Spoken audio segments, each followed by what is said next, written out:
Hello, and welcome to the MMO Report, a requirement of my community service sentence for taking part in the Serenity Now funeral bomb. I'm your host, Casey Schreiner, and this hair is real. For now. Since our premiere episode, a few of you have been writing in asking us to cover your favorite MMOs. Now, just to be clear, we cover current news and updates here, hence the quality, high-budget newsroom set behind me. Auto Assault ain't paying for those clocks, boys. That said, we're going to start today's episode with our new viewer mail segment. Last week, Black Note Darktoon wrote in saying, quote, "I've watched the G4 network daily, and yet I hardly hear anything about my favorite MMORPG, Everquest. I was wondering if you've completely disregarded the game as the father of MMORPGs." Unquote. Well, luckily for you, Black Note, EQ1 and 2 just got an update this week, which added, drumroll please,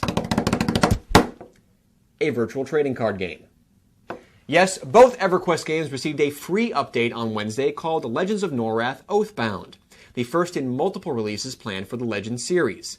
The game will contain 375 digital cards available in 55 and 15 card packs for $9.99 and $2.99, allowing players to compete against each other or NPCs.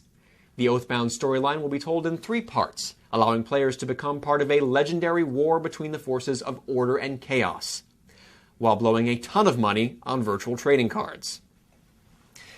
EA Mythic announced this week that the closed beta test for Warhammer Online has received over 400,000 signups, easily making it one of the most anticipated PC games coming out next year. Originating as a tabletop fantasy game so nerdy that D&D kids make fun of it, the Warhammer series has been very successful, spanning multiple platforms with RTS and trading card games. Warhammer Online will include realm versus realm combat, which is something of a combination between player versus player and player versus environment. Players will join one of 6 different warring factions and attempt to take control of their enemy's capital city. To do so, confrontations will take place on objective-based battlefields where players and mercenary NPCs will fight together in massive numbers. Now, we know many of you are chomping at the bit for us to cover this game, so just for you guys, we're going to put up the web address where you can sign up for the closed beta. Now remember, they already have over 400,000 applicants, so your chances are slim. But hell, even Wiccans win the lottery sometimes. At this year's E3, Richard Garriott's new MMO, Tabula Rasa, had something of a muted presence, disappointing most attendees and gaming bloggers, which, admittedly, is not very difficult to do. But thanks to the reviews coming off their beta server and the release of walkthrough videos with Lord British himself, the hype machine is back in full swing. With a simplified user interface and a streamlined battle system that takes cover and elevation into consideration, Garriott says his game is the antithesis of level-grinding whack-a-mole MMOs. Experience is given through quests that branch into each other while crossing over a dynamic world with NPC AI engaging in battles independent of the player and his quests. Tabula Rasa is set to release on October 19th, and you can watch the full beta walkthrough videos here on our website at g4tv.com/tabularasa. And now we go to a very special episode of everyone's favorite segment, What the Fuck, Second Life? /HBO? That's right. In one fell swoop, machinima is now a valid form of artistic expression.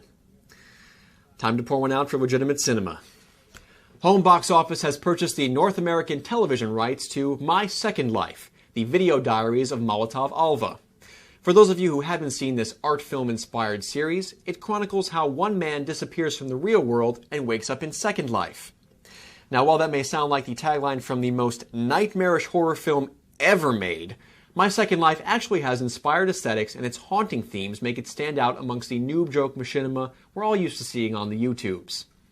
HBO apparently noticed this as well, because they plan to submit the series in the animation short subject category at the Oscars before bringing it to Sundance and eventually airing it on premium cable channels next spring. Also under the WTF-SL umbrella, Second Life developer Linden Labs is about to roll out identity verification in Second Life. This new service will provide an additional level of trust for in-world business transactions, allowing residents to verify the identity of any merchants or customers before they commit to an actual purchase.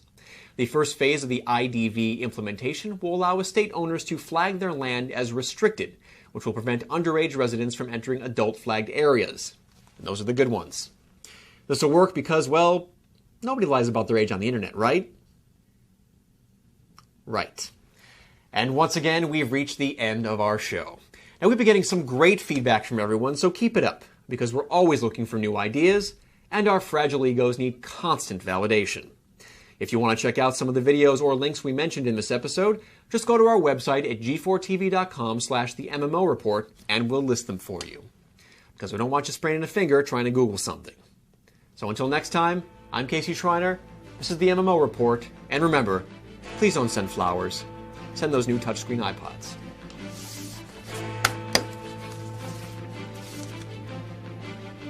Actually, the touchscreen iPods have small storage space. But they have a touchscreen and Wi-Fi. Do you need those? You probably don't need those. Maybe I'll take a classic one. Those are 160 gigs. I could probably put a couple movies on there. Actually, you know what? The shuffle. I like the shuffle. Give me the green shuffle. I want a green shuffle.